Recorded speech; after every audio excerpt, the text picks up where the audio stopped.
আমি আসতেছি সকালবেলা, কারণ রাত্রে তো আর কয়টার সময় দেখছিলাম, এখন তো আর করা যাবে না, তখন তো আর করা যেত না। এখন করলাম, একটু করতেছিলাম, তখনই দেখি যে স্মাইলটা নষ্ট হয়ে গেল।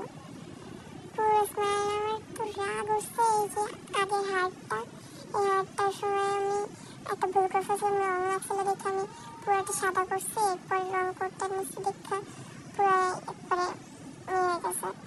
হারটা অনেক সুন্দর হয় না, আমি তো আরো স্মাইলটা নষ্ট হয়ে গেছে। এখন এটা আমি ব্লাশ দিতেছিলাম, এত ঘুষছি, তারপর ব্লেন্ড হয় না, কারণ আমি উপর দিয়ে আবার করছিলাম। তো নেক্সট কি করবো কমেন্ট করো।